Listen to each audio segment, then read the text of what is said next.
वही वीडियो देखो जो आए बिना ब्रेक के। अभी डाउनलोड करें तक ऐप। नमस्कार, मैं हूं नवजोत रंधावा। आप देख रहे हैं आज तक। कानपुर में एक हिस्ट्री शीटर को पकड़ने गई पुलिस टीम पर बदमाशों ने घेर कर गोलियां बरसा दी। इसमें एक थाना इंचार्ज समेत 8 पुलिसकर्मी शहीद हो गए। सुबह सुबह की सबसे बड़ी खबर जो आपको बता रहे हैं, हमले में 12 पुलिसकर्मी घायल हुए हैं। कानपुर देहात के शिवली थाना इलाके में पुलिस ने बेकरू गांव में दबिश दी थी। पुलिस यहां पर हिस्ट्री शीटर विकास दुबे को पकड़ने के लिए गई थी, लेकिन बदमाशों ने पुलिस को घेर कर फायरिंग कर दी। इसमें 8 पुलिस वाले शहीद हो गए हैं। विकास दुबे वही अपराधी है जिसने 2001 में राजनाथ सिंह सरकार में मंत्री का दर्जा प्राप्त संतोष शुक्ला की शिवली में थाने में घुसकर हत्या की थी।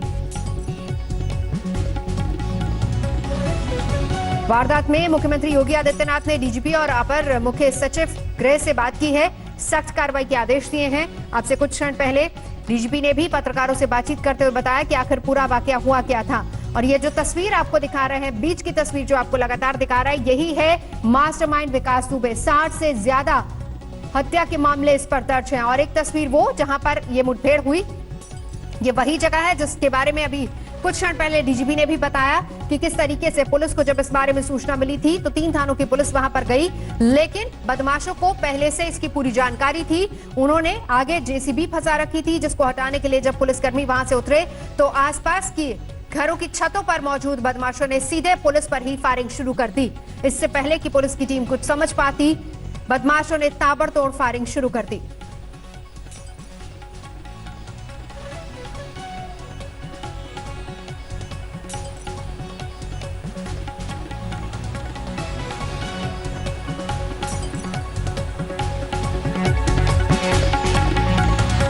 बहुत शातिर अपराधी है जिसका नाम है विकास दुबे। इसके अगेंस्ट 60 केसेस करीब दर्ज हैं। ये हिस्ट्री शीटर भी है। इसके विरुद्ध एक केस दर्ज हुआ था 307 का, एक व्यक्ति ने इसके खिलाफ दर्ज कराया था करीब 24 घंटे पहले।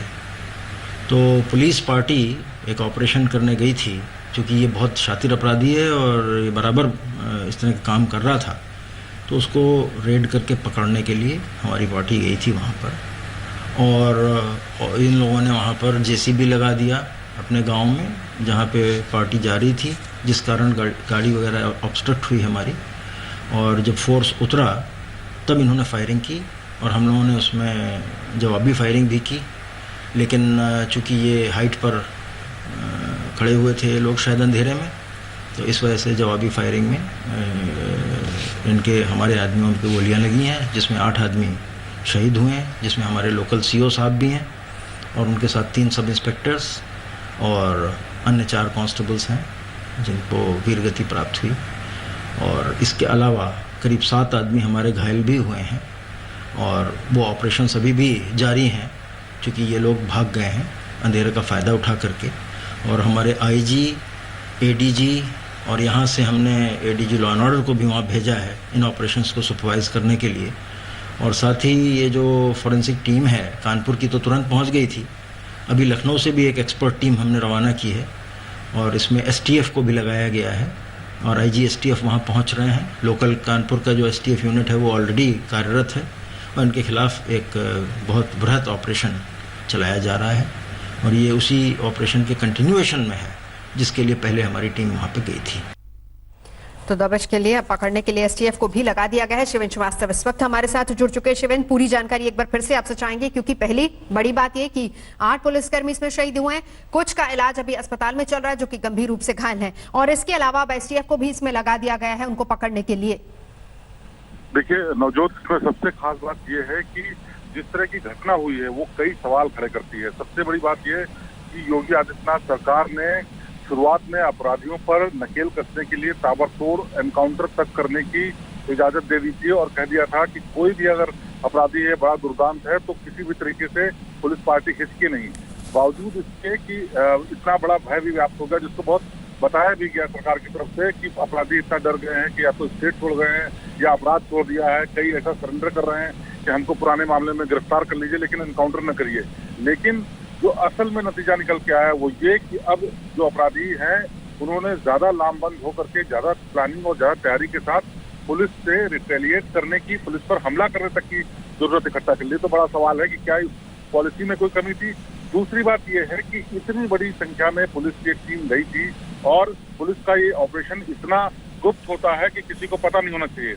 ऐसे में सवाल ये उठता है कि आखिरकार वो कौन इन्फॉर्मर था जो विकास दुबे को ये जानकारी दे रहा था कि इतनी भारी संख्या में पुलिस फोर्स वहां पर आने वाली है। जाहिर सी बात है कोई अंदर का आदमी था। तो पुलिस और अपराधियों की जो साठगांठ है उस पर भी बड़ा सवाल उठता है। तीसरी चीज है कि आखिरकार अपराधी इतने दुर्दांत, इतने दुस्साहस इस वारदात को अंजाम देने के लिए कैसे हिम्मत जुटा सके कि जब उनके पास जानकारी थी तो बजाय भागने के, बजाय अपने आप को बचाने के, वो एक स्ट्रेटेजिक लोकेशन पर अपने आप को प्लेस कर लेते हैं, हाइट पर लोग इकट्ठा हो जाते हैं जिससे कि पुलिस पार्टी पर हमला किया सके। और ये इतना प्लान्ड हमला है जिसमें न सिर्फ हाइट पर अपराधी इकट्ठा हुए जहां से वो वार कर सके, हमला कर सके, बल्कि पुलिस पार्टी जब वहां पर पहुंची तो उनके रास्ते को रोकने के लिए जेसीबी मशीन को लगाया गया जिससे कि पुलिस की पार्टी को बाहर ही उतरना पड़े। मतलब उनकी तय की हुई जगह पर पुलिस पार्टी के लोग उतरे जिससे कि उन पर हमला किया जा सके। तो ये सवाल बहुत बड़े हैं जिसमें इतनी बड़ी घटना हुई है। सीओ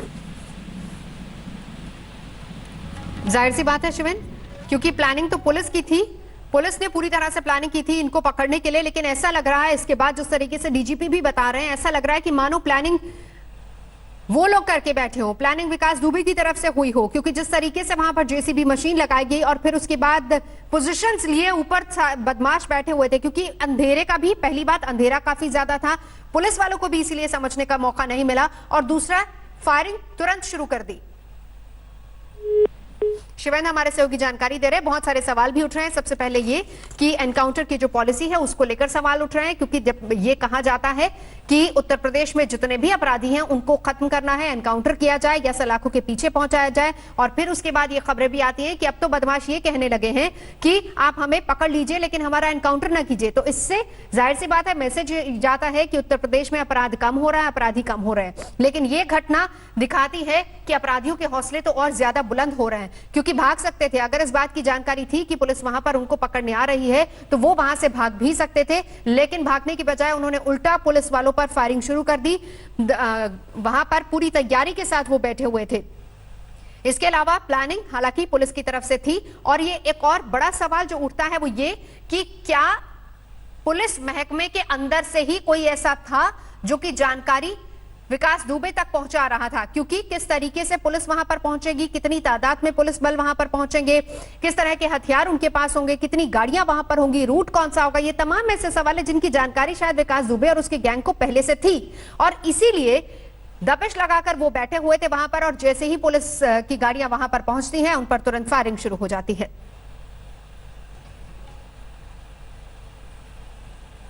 चौबेपुर थाना क्षेत्र के विकरीव गांव में दबिश के लिए गई हुई थी, जहां पर पहले से तैयारी करके बदमाशों ने तुरंत फायरिंग कर दी थी, ये की सूचना मिली है। और इस दुर्भाग्यपूर्ण घटना में हमारे एक सीओ, एक एसओ, 2 एसआई और 4 जवान शहीद हुए हैं।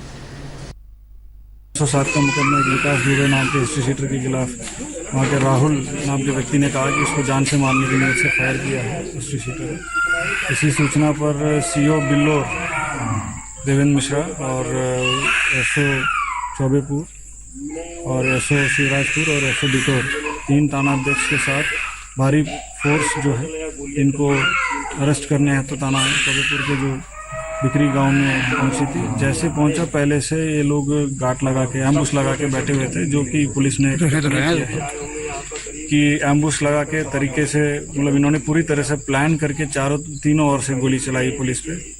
नमस्कार, मैं हूं अंजना ओम कश्यप। हमें उम्मीद है ये वीडियो आपको पसंद आया होगा।